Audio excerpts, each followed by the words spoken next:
Oh, you love the picture of me hugging.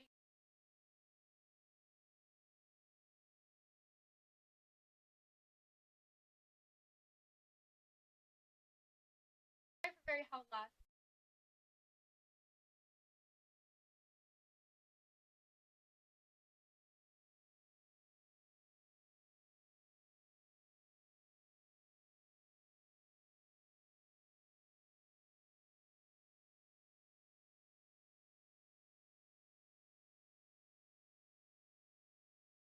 Hear me now? Ah, fuck. Sorry, okay. I had muted the other day. I was on TeamSpeak, but I was also eating something, so I had muted myself. Sorry about that.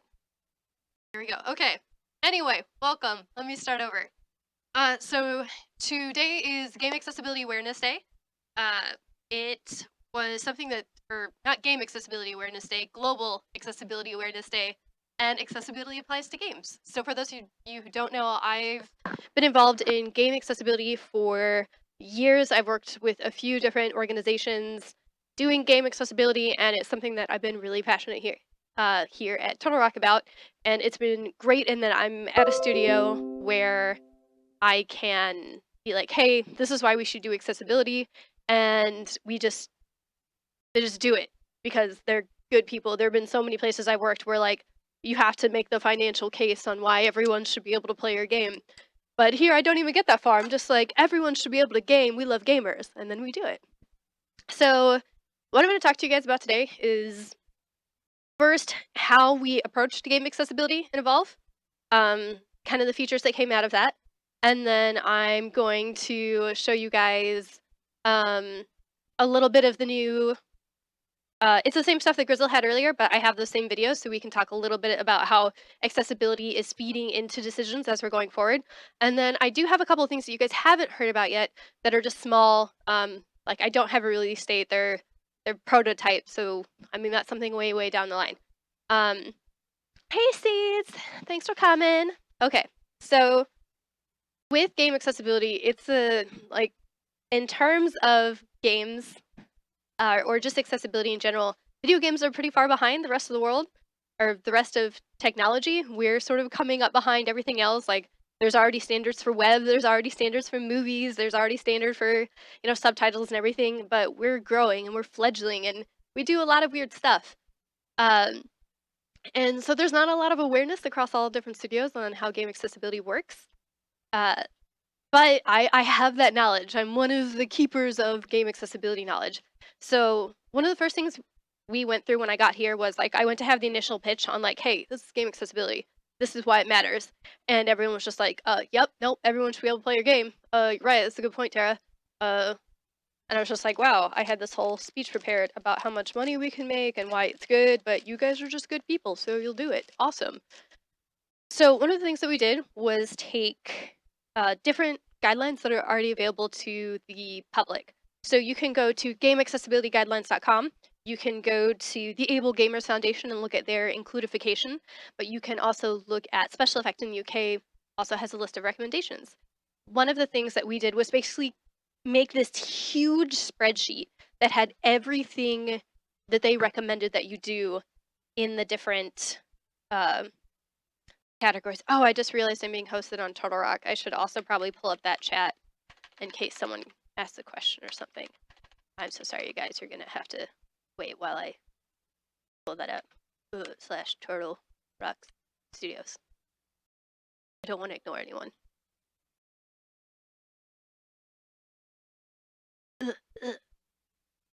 Okay. No, pop out chat. Pop out chat. Oh god. Oh god. Pop out. Okay. Sorry about that. Okay.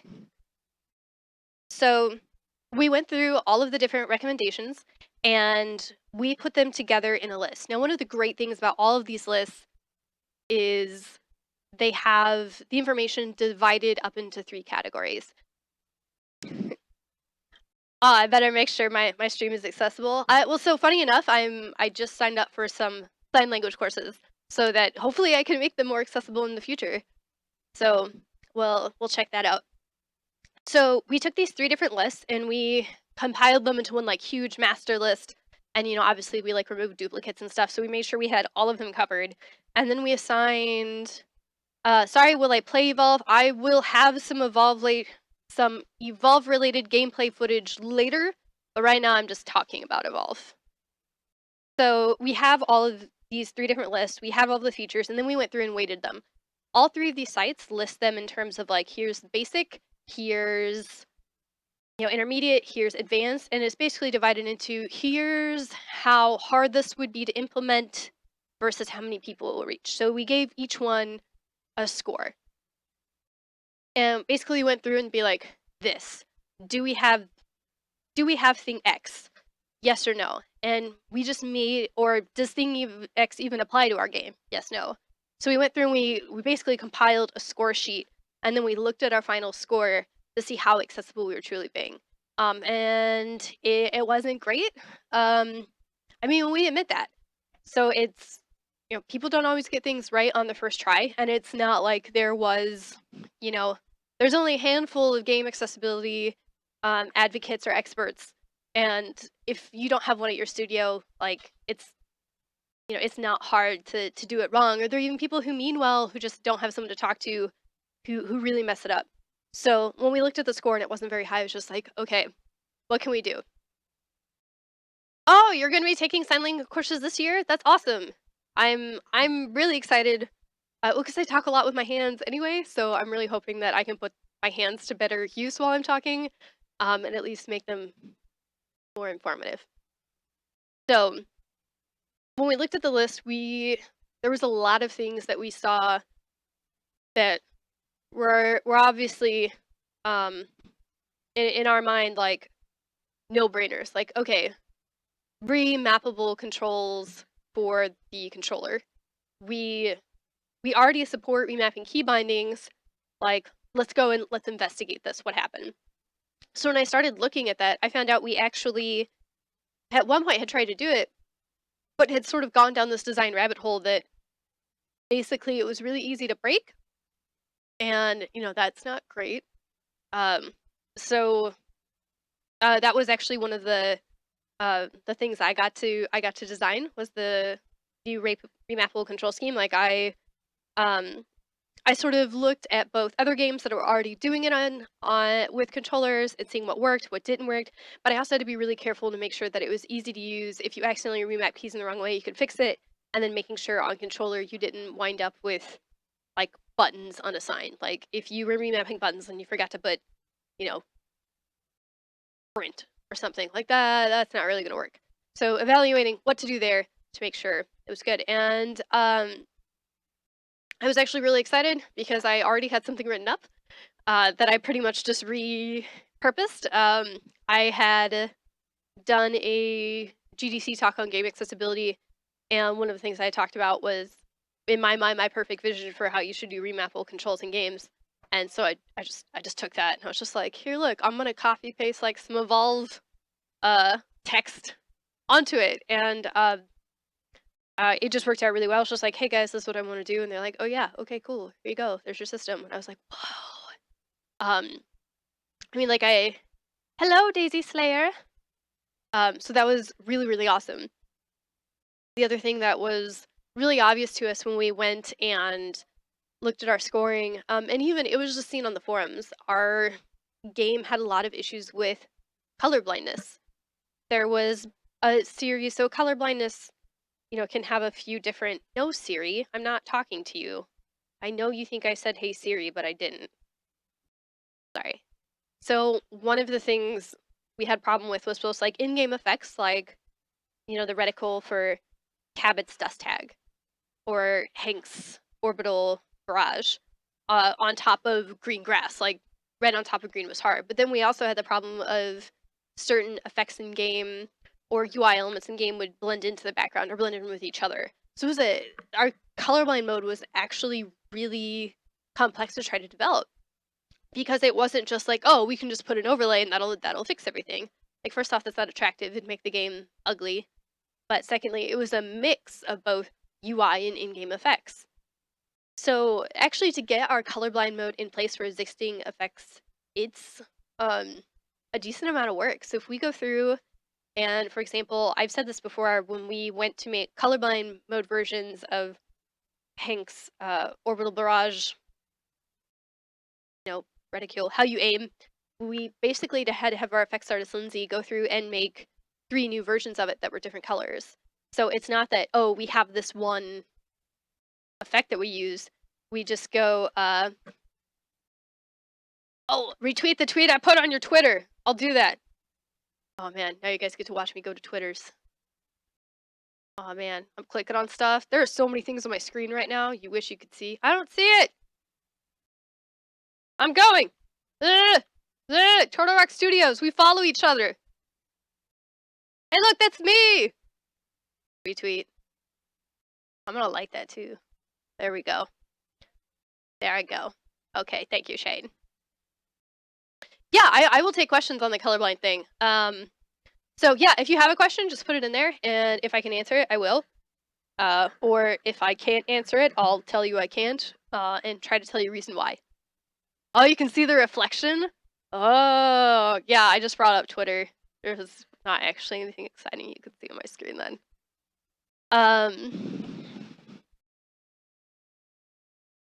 Oh, okay. So speaking of colorblindness, when you turn it on, you get the very helpful icons for the whole team.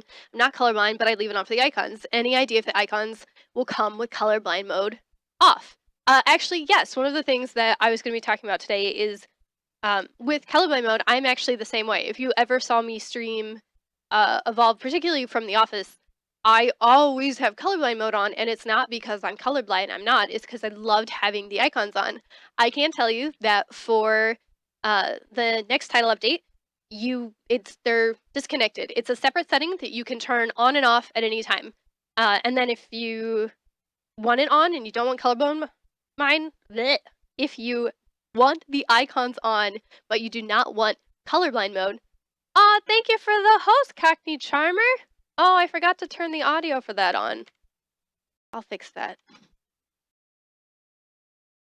So yeah, that was something we did and we're pretty excited about, because like I said, you weren't the only person who was like that. I was like that. There we go. Now if I get another thing, it should have audio. So I'm really excited that I can tell you guys that.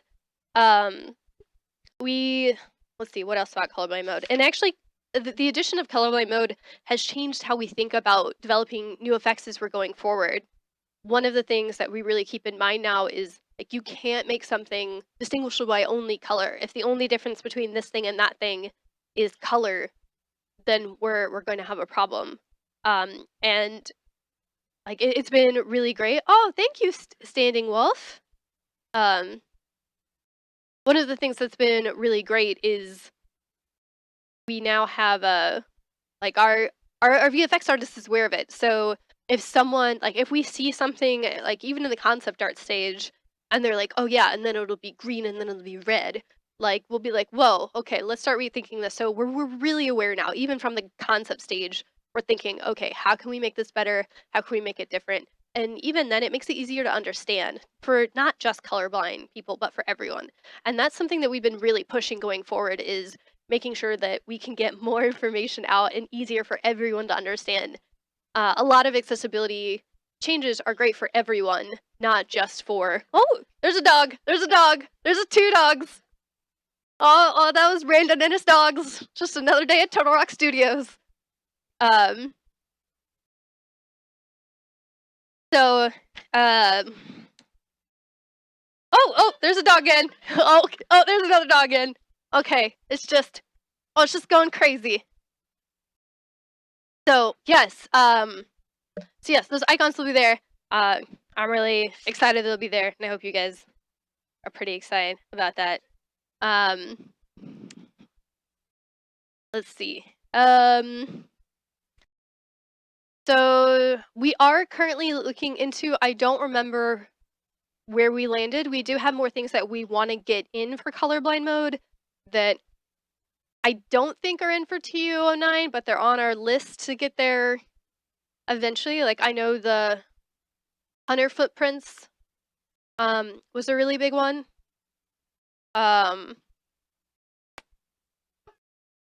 and hearing laughter. 100 footprints is a really big one, and I know that's on our list. I don't know if it's actually made it in. If it hasn't made it in, I'm not the producer for the effects team. I don't know when it'll be on, but I know we're also aware of that one. Let's see, what else do we have? And Mr. Musics. Let's see. So in making things clear and more easy to understand for everyone, you know, we've also been doing some of the stuff that you saw with Grizzle today. So here, this is some in development footage from the next title update. I'm gonna go ahead and I'm gonna play. So one of the things that I wanna like make sure you guys really see is like you can see the effects and the things that are showing up on the outside. One of the things that we found is that it could be really hard for people to understand when an effect was happening, and we, huh? Oh, I thought I heard something. Yeah. Oh, really? I don't. Oh, there's. Come here. Come here. No, come here, Buffy. Come here. Oh. Oh. Oh. Oh. Hey, hold on. Hold on. Hold on. I know I'm going to talk about accessibility, but first I'm going to hold this puppy. This puppy. Oh. Oh. Yeah. Yeah, this is Dexter. You're a murderer. Okay. Sorry. There you go. Okay, sorry. What was I? Oh! Okay, sorry. I'm squirreling with dogs. What was I talking about? Oh yeah, I was gonna play this video. Let me mute it because I don't actually want it to have sound. I didn't mean for it to be real loud. Okay. What was it? Okay, so yes. I'll have this video loop while I talk though.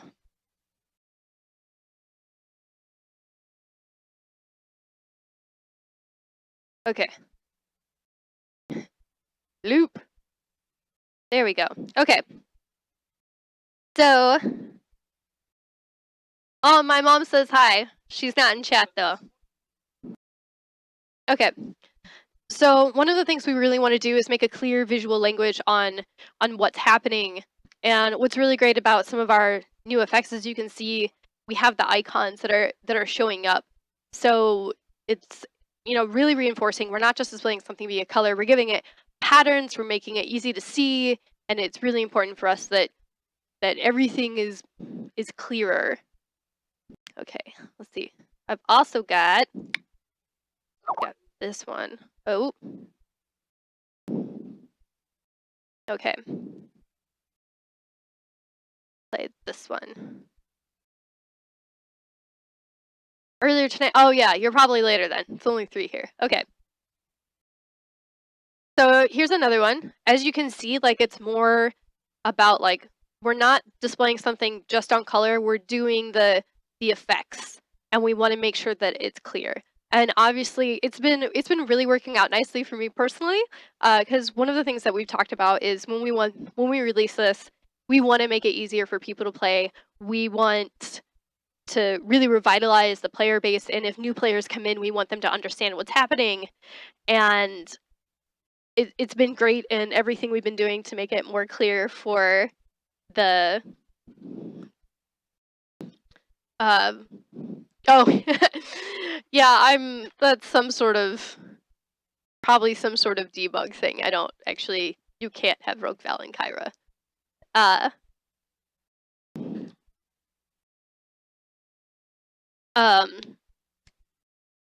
What was I saying? But a lot of the things that we have done in order to make it better for, you know, just new players, they're technically accessibility features. So this works out really well in that, you know, gamers with vision impairments are going to have a better idea of what's happening when they come in and play this.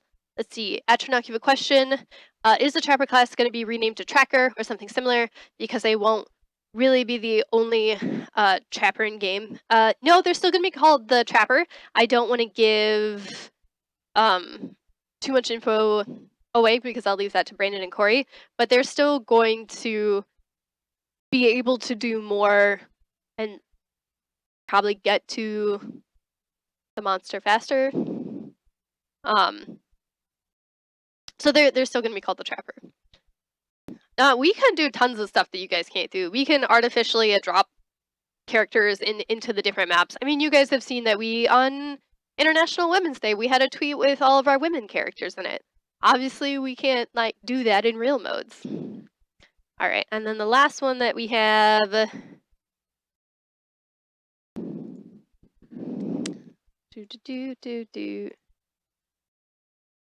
Is this one. So this is actually the new Trapper ability, but again, you can see it's it's clear, and then we're giving you information in more than one way. So that's really cool. Let's see. I only have a couple other things I'm going to mention because, like I said, this was a very short, spur of the moment stream, where I was just like, shit, it's International, or Global Game Accessibility Awareness Day, and I wasn't ready because I wasn't paying attention. Basically, what really happened was I got super jealous that Uncharted was getting pressed with their accessibility stuff, and I was like, we've done accessibility stuff too! So I wanted to highlight it. All right, so... Okay, so... Oh, thank you, One Pocket Kid 12. I forgot I have it set up, and it scared me. Thank you so much for the follow. I really, really appreciate it. If you're not following me already, you should follow, and then your thing will pop up, just like his did. But yes, thank you so much. Let's see. We have a suggestion. Quick suggestion for the assault's damage resistance. Can their effect, the gray shield on third-person model, appear on their left and right sides instead of the front or back? I would recommend posting that in the forums and tagging Seeds. You already followed me. And tagging Insane521 and the Gentleman Squirrel. They will, they're Brandon is our lead designer, and he's the one that makes the call and that sort of thing. But we're totally open to feedback. Just put it in the forum. Hey, Tranok. Let's see. Willoughby, you changed to Daisy since the new Trapper ability is similar, or will Maggie's ability be altered at all because she has Daisy? So we actually did a lot of work on Daisy. She's had we basically revamped her AI. She's smarter, she's better, she's not necessarily I mean she howls and barks, and so Daisy does act differently now. And she's a lot more useful. And that stupid thing with the teleporters has been fixed, just so everyone knows, because I know that's the next question. But yes, we've updated Daisy. Oh, thank you, J-Rob, 2K72. So yes, Daisy has been updated. She's got some new fancy AI. Oh, thank you, Standing Wolf.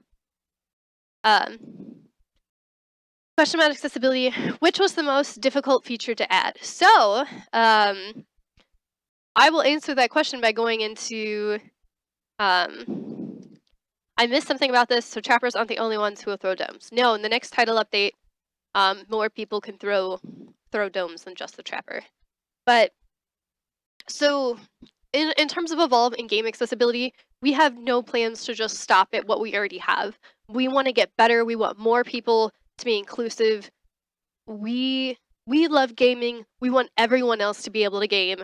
And, if we can do something to help someone else play, then we want to be able to do that. I mean, and if it's time to get real about facts, it's something like 1 in 4 people over 50 have some sort of impairment that would affect the way they game. And I know I don't want to stop gaming just because I get old, and I don't think anyone else does. I think all of us want to keep gaming as long as we can.